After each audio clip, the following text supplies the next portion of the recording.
Je vais vous parler d'un sujet qui va peut-être pas vous faire beaucoup rigoler ou rêver, mais qui, moi, me semble être un peu, quand j'entends les interventions et les questions, pas le cœur du réacteur, mais sans doute quand même un élément, une composante intéressante à investiguer pour pouvoir avancer. C'est comment on arrive à convaincre sur le sujet, comment on objective l'expérience et comment on utilise le bon vocabulaire pour convaincre des personnes qui ne parlent pas en fait la même langue que vous.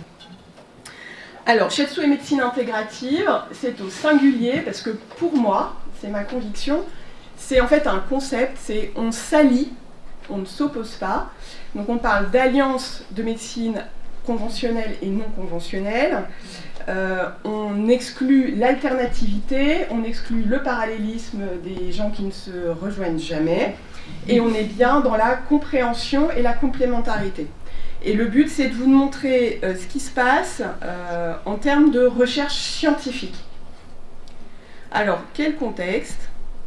Quand même pour l'OMS, c'est clé de pouvoir prouver, avancer sur les preuves d'efficacité. Et donc, dans sa stratégie pour la médecine traditionnelle, elle l'appelle comme ça maintenant, 2025-2034, l'axe stratégique numéro 1, c'est renforcer le corpus de données scientifiques.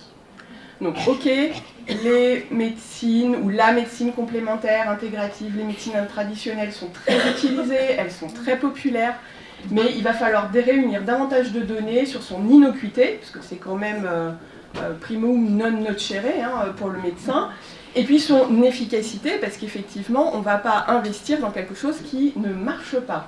Et si on veut faire ce travail-là, il faut investir. Et donc, elle encourage fortement les gouvernements à investir dans la recherche pour évaluer l'innocuité, donc la sécurité et l'efficacité des traitements non médicamenteux. Alors, en France, comment ça se passe? Alors, on a la position de l'Académie de médecine de 2021, qui n'est a priori pas du tout, je dirais, en opposition systématique. Ok, on peut intégrer les thérapies complémentaires en milieu hospitalier.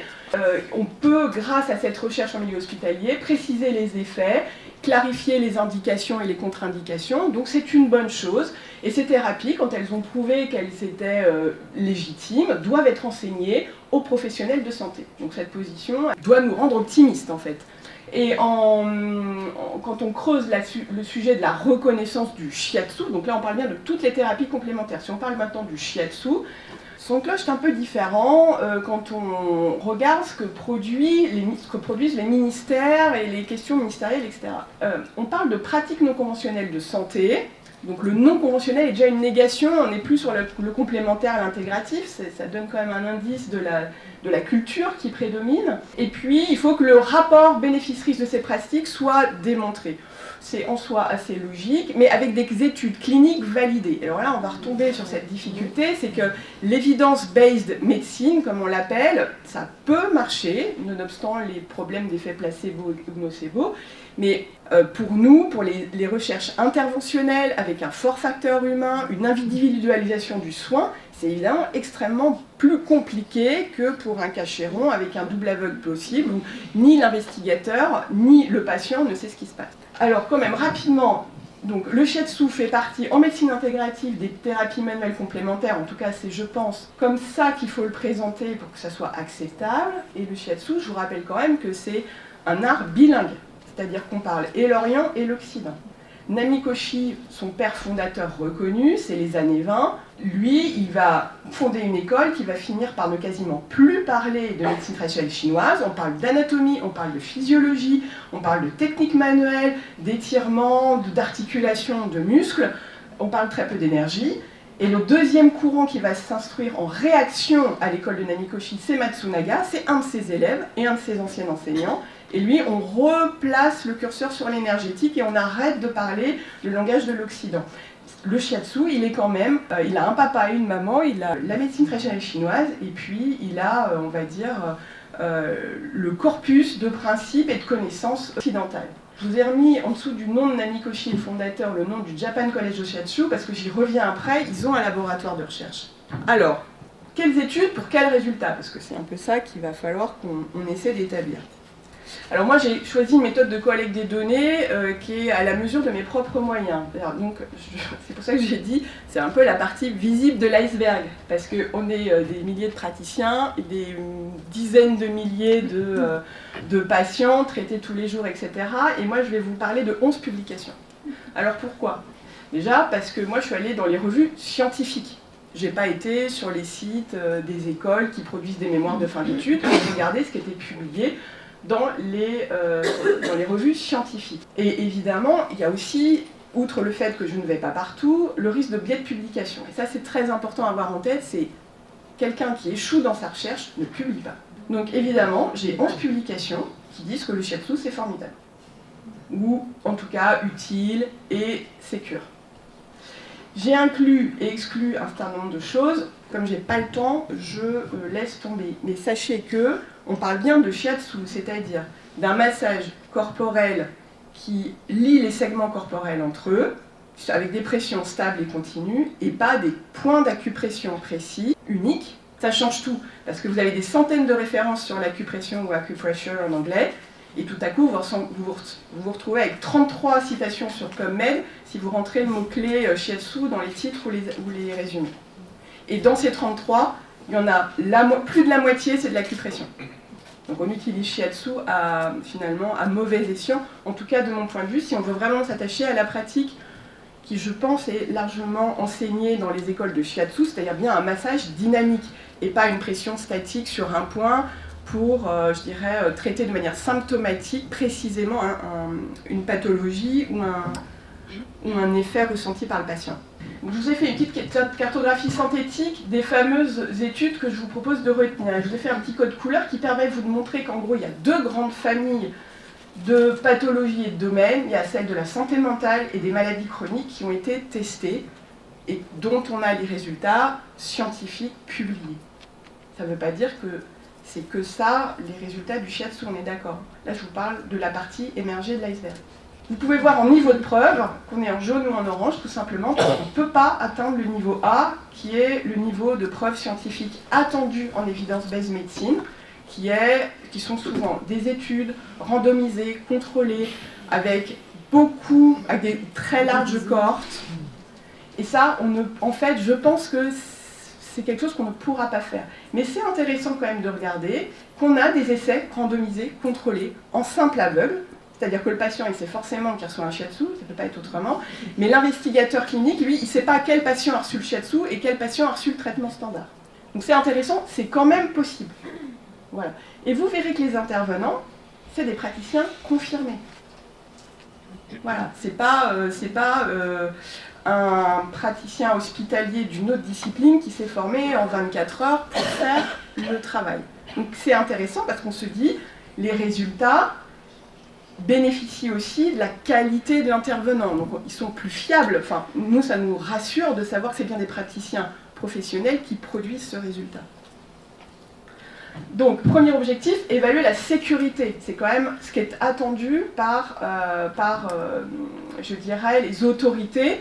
Il faut que la pratique qu'on évalue, elle soit déterminée comme étant sûre si on veut pouvoir la faire rentrer à l'hôpital, dans les structures. Globalement, les effets indésirables sont extrêmement rares. J'ai pas mis aucun effet indésirable parce que ça serait pas vrai, ça serait vous mentir. Il y a absence d'effets indésirables explicitement rapportés dans la majorité des études, mais alors on a une chose très rigolote, c'est un revers d'efficacité. C'est une personne atteinte de sclérose en plaques, la spasticité a tellement été améliorée qu'elle a plus ses points d'appui pour ses transferts. Donc elle nous dit, effet indésirable, j'arrive plus à faire mes transferts toute seule parce que mes jambes sont plus raides et donc je peux plus m'appuyer dessus. Donc moi, c'est ce que j'ai appelé un revers d'efficacité, c'est un terme à moi, c'est pas du tout scientifique. Et puis vous avez une étude où vous avez 3 cas évoqués de douleurs musculaires ou céphalées après le shiatsu, mais on n'a pas d'informations suffisantes pour le connecter directement au shiatsu. On n'arrive pas à savoir si c'est parce que le praticien il est un peu rude, ou si c'est une personne qui est particulièrement, au moment de la séance, douloureuse et où le protocole qui a été appliqué n'était pas forcément celui qu'il fallait. Est-ce qu'il y a un défaut d'individualisation? Est-ce qu'il y a un défaut de professionnalisme? On n'a pas les éléments. Mais on connaît bien les effets Mencken, petite marotte de Bernard, on sait que de toute façon il y a des effets transitoires. Et ça, c'est une étude qualitative sur la pratique libérale qui embarque quand même 600 patients dans 3 pays d'Europe, qui date de 2007, qui dit, en gros, il y a des effets adverses, enfin ce que les Anglais appellent les effets adverses, nous on dirait effets indésirables, mais en fait, à plus de 80%, c'est des effets transitoires. Moi, quand je lis l'étude, il ne parle pas d'effet Mencken, mais je pense tellement à toi et ce que tu nous as dit sur le sujet, que je pense de manière assez confortable qu'on peut le raccrocher à ça dans 82% des cas. Quand on parle d'efficacité du shiatsu, voilà les principaux résultats. Je suis obligée d'aller hyper vite, mais je vous ai mis toute une bibliographie. Le shiatsu, il est toujours pris dans ces études cliniques en rôle de soutien, donc en complément. On a besoin de compléter les traitements, c'est ce qui a été dit encore ce matin à de nombreuses reprises. On a besoin d'interventions non médicamenteuses en complément des interventions médicamenteuses. Et puis, on a aussi des échecs thérapeutiques, et là on se dit, il faut tenter quelque chose. Et là, le shiatsu, il vient en relais. Les patients de maladies chroniques qu'on n'arrive pas à soigner ou qui prennent leur traitement n'importe comment. Il y a une expérience sur les cabinets médicaux, du shiatsu donné à des patients en cabinet médicaux, qui dit, il y a des médecins qui disaient, moi, cette patiente, je ne sais plus comment faire avec elle. Et le shiatsu donne la solution parce que tout à coup, on réinjecte de la confiance, on réinjecte un peu de résultats, et c'est plus facile de mettre en route tout le protocole, y compris médicamenteux. Donc il y a complémentarité, relais. Sur les symptômes, très clairement, il y a amélioration des douleurs chroniques, baisse de la fatigue, amélioration de troubles du sommeil, apaisement du mental et amélioration de la mobilité articulaire, musculaire, baisse de la spasticité. Donc en gros, on aboutit à une amélioration de la qualité de vie. Et c'est ce que vient de nous raconter le docteur Julie Gaumont. Il y a aussi des effets positifs non cliniques. Et ça, il y a une étude de 2012 qui le dit. Et c'est cette fameuse étude que je venais de vous citer sur les centres médicaux. Renforcement de la confiance patient-médecin qui prescrit le shiatsu. C'est-à-dire que tout à coup, il a une solution, ça renforce la confiance. Baisse de la consommation des traitements médicamenteux, notamment quand ils sont surutilisés. Et puis, recours plus pertinent à la consultation médicale. On connaît mieux son corps, on reconnecte à son corps, et du coup, on sait quand est-ce que c'est bon d'aller voir le médecin. Et surtout, c'est plus pertinent parce qu'un bon praticien du shiatsu, il sait quelles sont ses compétences, et quand il sort de son domaine de compétences, il envoie vers le médecin.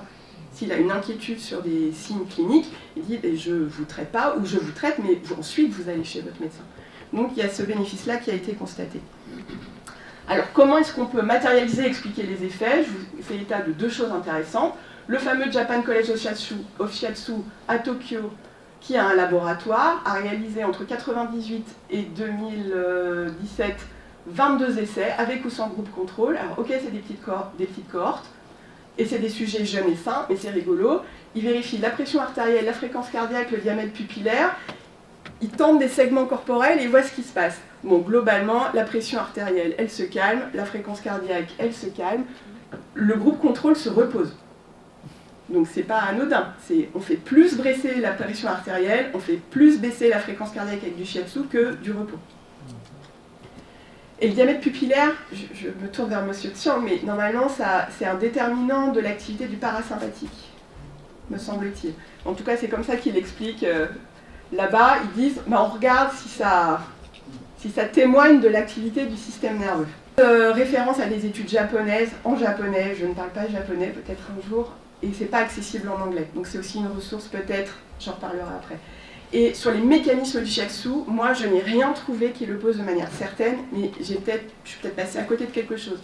C'est surtout des hypothèses.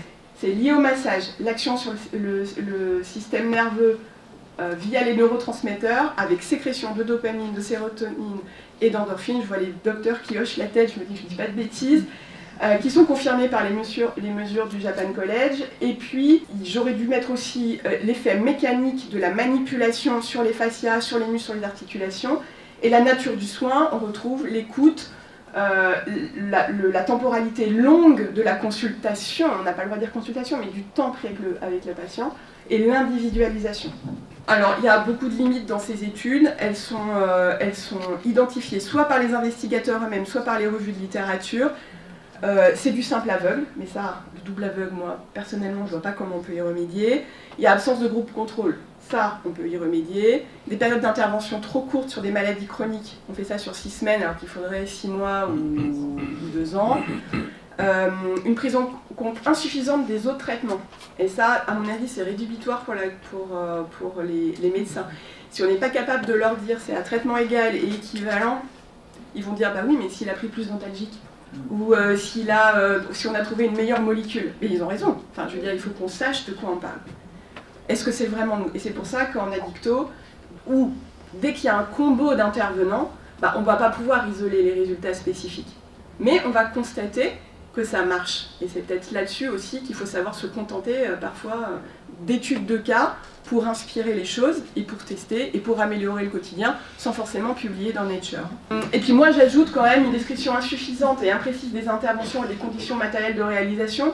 Donc je dois dire que quand on compare des études, on se dit bah oui mais ça se trouve là les conditions matérielles étaient extraordinaires, calmes, je sais pas, horaire parfaitement adapté aux besoins du patient, forcément c'est mieux que si on lui dit bah, après la consultation dépêchez-vous, vous allez shiatsu dans la chaufferie en sous-sol. À mon avis ça fait pas la même chose. Alors le collège universitaire des médecines intégratives et complémentaires, réponse à la fameuse reco de l'Académie de médecine dont je vous parlais, il a été créé pour ça, pour dire ok l'Académie de médecine dit ça, et ben nous, universitaires, on se saisit de la question. Lui, il dit, le paradigme, il doit être pragmatique. EBM, vous oubliez. On ne peut pas évaluer du shiatsu, de l'hypnose ou d'autres thérapies complémentaires comme un médicament. Ça, il faut oublier. En revanche, on peut avoir une démarche rigoureuse de validation et de surveillance. Et donc, la recherche qualitative n'est pas à écarter, alors qu'elle est tout en bas de la pyramide des niveaux de preuve. Par contre, il faut que ça soit une méthode structurée et adaptée au domaine de la santé. Et il y a un groupe qui a travaillé sur le sujet avec une méthode qui s'appelle IPSE, je vous ai mis les références. Et il y a des études mixtes, quanti et quali, avec un design adapté, et ça doit être au cas par cas. Il n'y a pas de formule magique, vous devez partir de votre question de recherche, des besoins de vos patients, des attentes de vos équipes, de votre configuration propre, pour pouvoir produire des effets et répondre correctement à la question de recherche, et donc derrière convaincre vos interlocuteurs, parce qu'ils n'auront rien à vous dire en fait sur la rigueur de la démarche. Alors des axes de travail, ce sont que des suggestions, hein, c'est Sarah Vignol qui vous suggère. 1. D'élargir la collecte et l'analyse des données de recherche en intégrant ce qui s'est fait au Japon, enfin ça fait plus d'un siècle qu'ils font du shiatsu et je pense qu'on devrait peut-être aller leur demander. Croiser les données de recherche sur l'acupression. Ok, le shiatsu n'est pas réductible à l'acupression, mais quand vous avez des études qui vous disent que sur certains symptômes, certains points fonctionnent, ça serait quand même dommage de s'en passer. Sur la méthode, quelle que soit la question de recherche, je pense que le CUMIC, c'est une piste. Ce sont des universitaires, ce sont des médecins, donc c'est quand même plus facile de s'appuyer sur eux. Je pense que sur la Haute-Se, ou voilà, je pense que ça peut être davantage utile. On a l'INSERM qui a été diligentée pour faire des évaluations. Elle l'a déjà fait sur l'ostéo, l'acupuncture, l'auriculothérapie, sur plein de choses.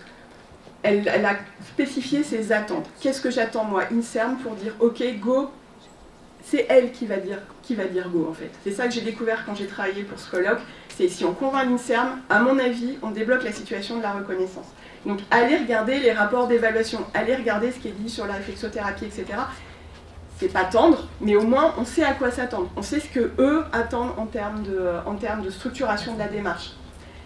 Et puis, hommes-femmes, il y a beaucoup de femmes dans les études, donc c'est super, mais soit vous faites un groupe que de femmes, et comme ça, vous êtes sûr que vous n'allez pas avoir une remarque en disant « Ah bah oui, mais les hommes et les femmes, c'est peut-être pas pareil », soit vous faites de la parité. Mais il ne faut pas avoir 22 hommes et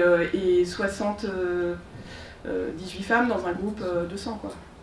Et puis des groupes contrôle, oui, mais alors il y a des propositions un peu fantaisistes dans certaines études qui disent on pourrait faire des faux massages. Je vous rappelle que toute main posée sur un patient change la neurotransmission.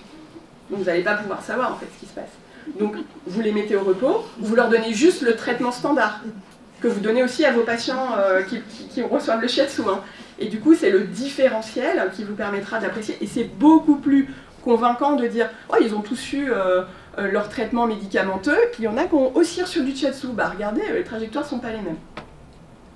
Et sur les champs de recherche, pour moi, il y a des études qui ont déjà été faites, maladie chronique, santé mentale, c'est peut-être un point de départ. Alors après, si vous avez un autre sujet, évidemment, il faut quand même le couvrir, mais s'il y en a qui ont envie de travailler sur le sujet, c'est peut-être en partant de ce qui existe déjà. Il y a des priorités de santé publique en santé mentale, en maladie chronique, vous avez vu, enfin, on a des réponses déjà dans les études existantes, donc bah, allons-y. Priorité de santé publique, normalement ça devrait parler aux autorités de santé publique, en théorie. Et puis, moi c'est un peu mon dada, mais les prochaines prévisions, les prochains scénarios, là sur la nouvelle COP, on vous dit qu'on va essayer de limiter à 1,5. 1,5 c'est déjà dépassé en fait. On a déjà dépassé plus 1,5 de température globale. Donc les prochaines projections, les plans qui sont faits là au niveau gouvernemental, c'est plus 4 degrés. Plus 4 degrés, ça change la donne sanitairement, croyez-moi. Donc ça veut dire quoi? C'est que, est-ce qu'on a une utilité préventive ou curative dans un contexte où on a des températures extrêmes, des maladies chroniques qui se développent, notamment par voie respiratoire, des maladies vectorielles nouvelles, des infections nouvelles, etc., avec un besoin de renforcer l'immunité des populations, notamment les plus vulnérables, les enfants, les personnes handicapées, les personnes âgées. Je trouve que ça c'est un terrain de recherche vraiment intéressant. La médecine traditionnelle chinoise, en plus, elle sait ce que ça veut dire, le chaud, le froid, le vent, etc. Elle part des facteurs externes aussi. Donc ça me semble bien percolé. Et puis, potentialisation des autres INM, l'intervention non médicamenteuse.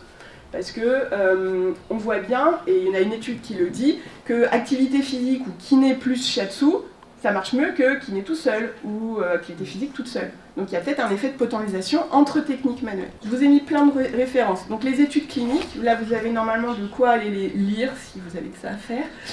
Les études du Japan, Collège Shiatsu, les revues de littérature sur le shiatsu, le CUMIC, qui a beaucoup travaillé sur le vocabulaire et la manière de présenter les choses, c'est vraiment intéressant. La méthode IPSE dont je vous ai parlé pour construire un programme de recherche.